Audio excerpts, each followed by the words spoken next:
성경을 한자를 푸는 대구의 오집사입니다. 오늘은 기약할 기자에 대해서 말씀드리겠습니다. 약속할 기자지요. 자, 여기서 보시면은 이게 그 기자, 그 사람 이런 뜻이 있고 달월자가 있습니다. 육달을이죠. 자, 그와 달 이것이 뭐 달의 모양을 보고 기약하다, 뭐 기한이다 이런 뜻이 아니고 그분이 육체로 오셨다 이런 뜻이죠. 메시아이신 분, 해와 같으신 분, 달과 같으신 분이 그 언덕에 장정으로서 십자가에 달리셔가지고 성막처럼 달리시고 하나님께 부르짖으시면서 오셨다. 그분이 어떤 분이라고요? 고운 모양도 없다는 거죠. 나중에 어떻게 됩니까? 하나님께 영혼을 속건제물로 들으셨을 때 사망에 이르셨을 때 어떻게 된다고? 하나님과 함께 탈취물을 나누는 분이 되셨다는 거죠. 그래서 이사야 53장을 꼭 읽어주세요. 그라는 사람이 누구냐는 걸 알아야 됩니다. 그분이 육체로 오셨다는 겁니다. 그분이 기약대로 육체로 오셨다. 약속대로 육체로 오셨다. 이렇게 말씀하는 귀한 글자입니다. 제 말씀을 잘 들어주시기 바랍니다. 제일 중요한 내용입니다. 달로 절기를 정하신 하나님이 계셨다. 달로 절기를 정하신 기한을 정하신 하나님이 있었다는 거죠. 이분이 해와 달을 창조하신 분이죠. 때가 참에 해와 달과 같으신 한 가지신 자기와 한 가지신 그의 아들인 그를 이사야 53장에 나타낸 그를 보내셨다는 거죠. 기약대로 약속하신 대로 기약대로 경건하지 않은 자를 위하여 그들의 죄를 담당하시고 그들을 살리시기 위해서 그가 죽기 위해서 보내셨다는 거죠. 그리고 여자에게 나게 하셨다. 육체로 오셨던 그가 기약하신 대로 약속하신 대로 때가 참에 그분이 육체로 오셨다는 거죠. 그분이 지금 크리스마스가 다 돼갑니다. 그래서 제가 이 글자를 여러분들한테 가르쳐 드리는 것입니다. 그분이 육체로 오셨다는 거죠. 그것을 잊지 마시기 바랍니다. 백성들에게 그 포도원을 빌려주고 세를 받기 위해서 오셨습니다. 그들을 살피기 위해서 오셨습니다. 그들과 함께 하시기 위해서 오셨습니다. 그분의 입에는 뭡니까? 그분의 입술의 말은 이게 젖과 꿀이 흐르는 달다는 거죠. 젖과 꿀이 흐르시는 분이라는 거죠. 그 사람들이 어떻게 했습니까? 메시아를 기다렸습니다. 그런데 어떻게 했습니까? 그분을 십자가에 못 박고 죽게 하였다는 거죠. 그분은 고운 모양도 없고 뿌리 같은 모양이었고 아름답고 흠할 만한 것이 없었다. 그들이 기다리고 바라고 기대했던 그분이 오셨는데 자기들이 생각했던 것과 다르게 기대했던 것과 달랐기 때문에 십자가에 못 박혀 죽겠다는 거죠. 자기 땅에 오셨을 때에 백성들이 그를 보고 서로 언언하여 어느 날 강도와 함께 십자가에 들고 모인 무리들이 모이다는 뜻이 있습니다. 무리들이 성전을 3일 만에 짓는 자여 네가 3일 만에 짓는다 약속하지 않느냐 예언하지 않느냐 기일이 되겠죠. 만일 하나님의 아들이면 내려와서 또한 그가 자기는 구원할 수 없다 이렇게 이야기하고 그가 하나님을 신뢰하니 그를 구원하실지라 그가 하나님의 아들이라 하였다 하고 함께 비방하였습니다. 그분이 육체로 오셨을 때 사람들이 흙과 같은 사람들이 그분을 십자가에 달고 죽게 하였다는 거죠. 함께 비방하였다는 거죠.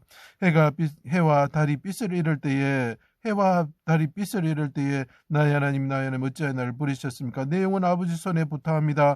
아버지 나와 함께하여 주십시오. 아버지 집에 가게 하여 주십시오. 이렇게 부탁을 하고 크게 소리 지르시고 다시 소리 지르시고 어떻게 됩니까? 소리 지르고 영혼이 떠나가셨다. 그래서 영혼이 우리의 속전제물로 들으시고 분향단에 나감향처럼 조개 패자가 들어가는 이유입니다. 나감향처럼 그분이 하나님께 분향단의 기도처럼 들으시고 그분이 돌아가셨고 그 영혼을 속건제물로 드리기 이르셨고 하나님이 기뻐하시는 뜻을 그가 이루셨고 그분이 부활하셨다.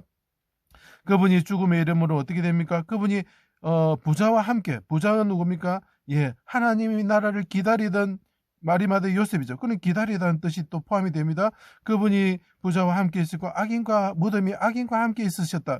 근데 그분이 그 영혼을 속건제물로 드리면서 어떻게 됩니까? 하나님과 함께 탈취물을 나누시는 분이 되셨다는 거죠.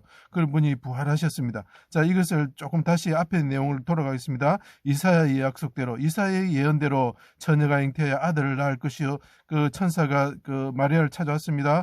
그의 이름을 임마누엘이라 하라. 그의 이름을 네가 육체로 오신 아들을 낳을 것인데 그의 이름을 임마누엘이라 하라. 그는 임마누엘이 무엇입니까? 우리와 함께 하신다는 거죠. 그의 이름은 예수라. 그가 큰 자가 되고 지극히 높으신 이의 아들이라 일컬어질 것이다. 다윗의 왕위를 그에게 주시리니 영원히 야곱의 집을 왕으로 다스릴 것이며 그의 나라가 무궁하리라 이렇게 하죠. 그 나라가 무궁하다는 무슨 것입니까? 약속이고 기한이고 기간이죠.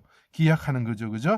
그것을 시편 89편에 또 표현하고 있습니다. 내 손이 그와 함께하고 견고하게 하고 내가 그의 앞에서 그의 대적을 박멸하며 그를 미워하는 자들을 치려니와 나의 성실함과 인자함이 그와 함께하리니 그를 장자로 삼고. 왜 장자로 삼는다고 그랬습니까?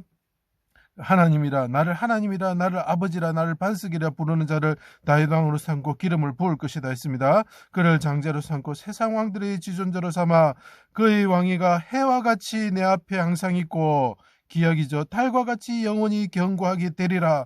어떻게 보면 그분과 탈취물을 나눈 자가 된, 함께 탈취물을 나눈 자가 되는 거죠.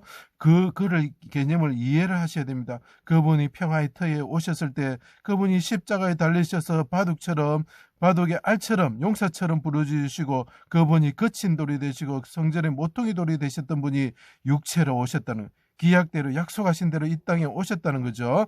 자, 이분이 하늘에 오르셔서 하나님의 아들이 되시고 어떻게 되십니까? 기한이 차면, 때가 차면 그가 다시 오신다는 겁니다. 또 찾자고 보죠. 그분이 다시 오신다는, 우리에게 달란트를 맡기셨던 분, 그분이 다시 오신다는 겁니다. 이분이 육체로 오신 것을 부인하는 영은 적 그리스도의 영입니다. 그분이 육체로 오신 것을 믿지 않을 때 그분이 다시 오셔가지고 우리를 심판하십니다. 그분이 다시 오신다고 약속하셨습니다. 그것이 기약하다는 것입니다. 약속하다, 기한, 이런 것이 있습니다. 기한이 차면 해가 빛을 잃고 달이 빛을 잃고 그분이 다시 오실 겁니다. 이 십자가에 달리신 분, 이분, 우리가 성경에서 말하는 그 여호와이신 그를 믿으시고 꼭 구원을 받으셔서 이 마지막 때에 하나님께 구원받으셔서 천국 가시는 분이 되시기를 간절히 부탁드립니다. 제 강의를 들어주셔서 감사합니다.